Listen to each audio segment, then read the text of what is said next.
নমস্কাৰ, মই অৰিন্দম বুঢ়াগোহাঁই। দেশত যদি একেলগে নিৰ্বাচন অনুষ্ঠিত হয় তেতিয়া অধিক লাভ হ'ব ৰাষ্ট্ৰীয় দলসমূহৰ। বিভিন্ন আঞ্চলিক দলসমূহে এই অভিযোগ উত্থাপন কৰিছে। তেওঁলোকৰ দাবী যে যদি একেলগে নিৰ্বাচন অনুষ্ঠিত হয় তেতিয়া ভোটাৰ বিবুদ্ধিত পৰিব। ইয়াৰ ফলত ৰাষ্ট্ৰীয় ইছ্যুসমূহে প্ৰাধান্য পাব আৰু আঞ্চলিক সমস্যাসমূহৰ কোনো গুৰুত্ব নোহোৱা হৈ পৰিব।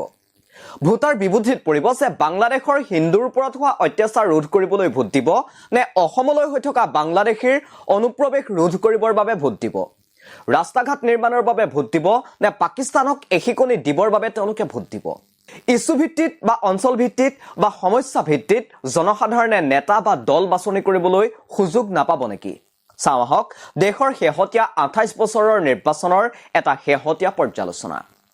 ডি লালান্তপে শেহতীয়াকৈ এই সমীক্ষাটো কৰিছে।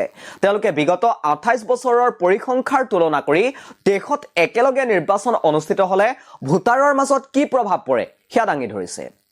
2024 লোকসভা নিৰ্বাচনৰ সৈতে যেনেকৈ একেলগে উৰিষ্যা আৰু অন্ধ্ৰপ্ৰদেশৰ বিধানসভা নিৰ্বাচন অনুষ্ঠিত হৈছিল, তেনেকৈ বিগত 28 বছৰত 8টা লোকসভা নিৰ্বাচনৰ সৈতে 16খন ৰাজ্যৰ 33টা বিধানসভা নিৰ্বাচন অনুষ্ঠিত হৈছিল। আৰু এই ৰাজ্যবোৰৰ ভিতৰত আছে মহাৰাষ্ট্ৰ, কৰ্ণাটক, গুজৰাট, তামিলনাডু, কেৰালা, পশ্চিমবংগ, অন্ধ্ৰপ্ৰদেশ, উৰিষ্যা আদি ৰাজ্যসমূহ। ছিকিম, অৰুণাচল প্ৰদেশ, ত্ৰিপুৰা আদি সৰু ৰাজ্যৰ নিৰ্বাচনো লোকসভাৰ সৈতে অনুষ্ঠিত হৈ গৈছে। একেলগে বিধানসভা আৰু লোকসভাৰ নিৰ্বাচন অনুষ্ঠিত হোৱা এই ৰাজ্যসমূহৰ নিৰ্বাচনত কোন দলে কিমান ভোট লাভ কৰিলে সেই পৰিসংখ্যাৰ তুলনা কৰি নিৰ্বাচনসমূহক 3টা ভাগত ভাগ কৰা হৈছে।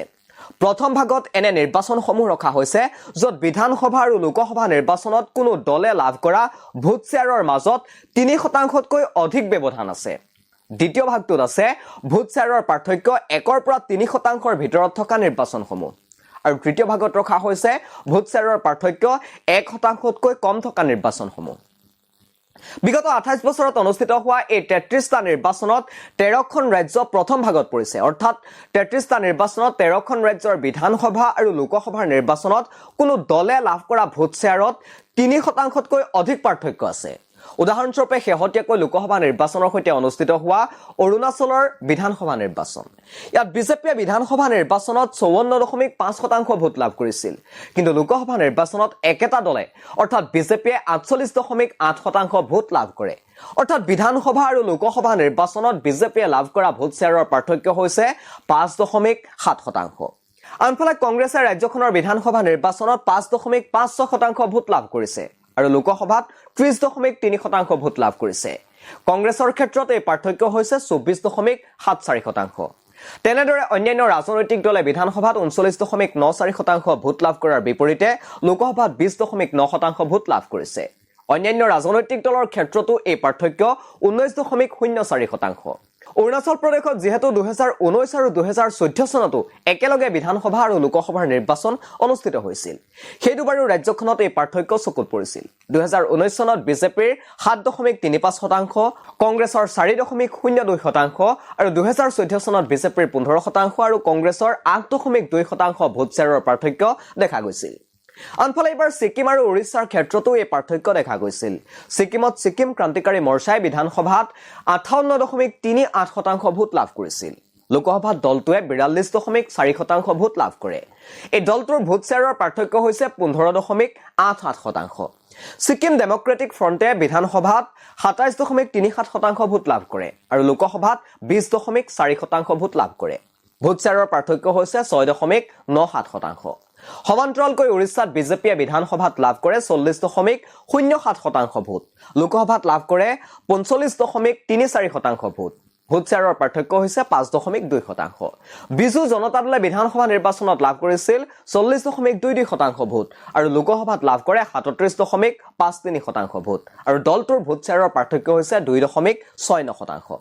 মন কৰিবলগীয়া যে 2004 চনৰ লোকসভা নিৰ্বাচনত একেদিনাই ভোট গ্ৰহণ হোৱাৰ পাছতো উৰিষ্যাত কংগ্ৰেছৰ ভোট শ্বেয়াৰ 11.3%ৰ পাৰ্থক্য আছিল। 1999 চনত কৰ্ণাটকত, 1999 চনত মহাৰাষ্ট্ৰ, 1998 চনত মেঘালয়, নাগালেণ্ড, ত্ৰিপুৰা, 1996 চনত কেৰালাত এনে ঘটনা ঘটা দেখা গৈছিল। এয়া আছিল বৃহৎ ভোট শ্বেয়াৰৰ পাৰ্থক্য থকা নিৰ্বাচন।